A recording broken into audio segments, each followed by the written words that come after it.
Good morning to Sacred Heart Church here in Kilburn. I'm Fr Tom Devereux, one of the parish team here. So we come to celebrate today the feast of Christ the King. As we come to the end of the liturgical year of the church. And it's not like a picture that we have made of coronations of kings and queens that we see in the picture in our lives today. But rather, and not like with the pageantry rolled out, it goes along with the coronation of a king or a queen. And we see all the armed forces lining the streets and bunting across the road and flags flying. But rather, very much a scene of Calvary. And the gospel story tells us that here was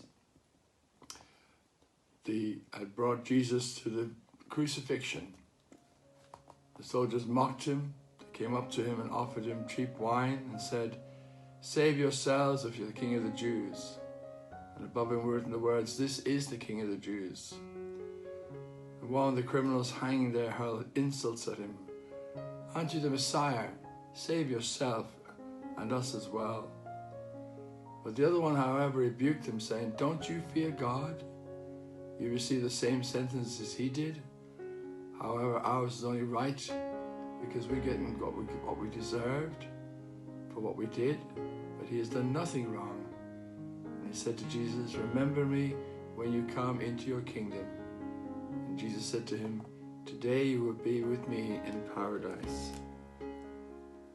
These great loving words of Jesus as he hung on the cross, being jeered by the political and religious leaders of his day, mocked by the soldiers who had brought him to this spot and then placed him between two criminals.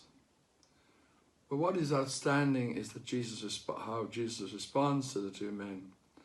The one who rebukes him, who says, "If you're not the King, Christ, save yourself and us as well."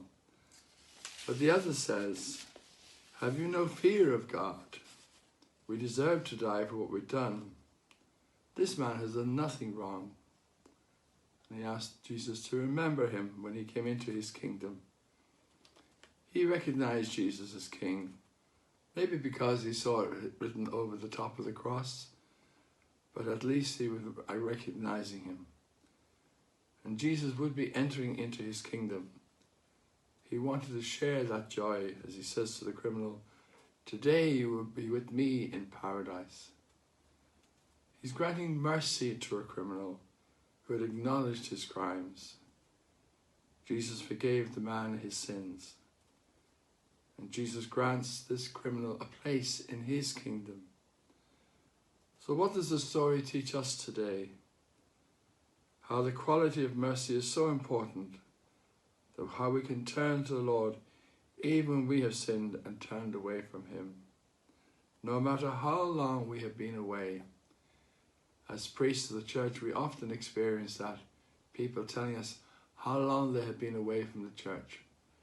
But once they're with us in, say, the sacrament of reconciliation and confession, that makes the difference.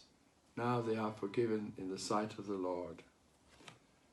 And in my experience, even over the years, when I've visited prisons, I've met the prisoners, the inmates, the residents, and they often come along and talk to us just to have a few words to chat or to ask us to bless rosary beads or other religious items.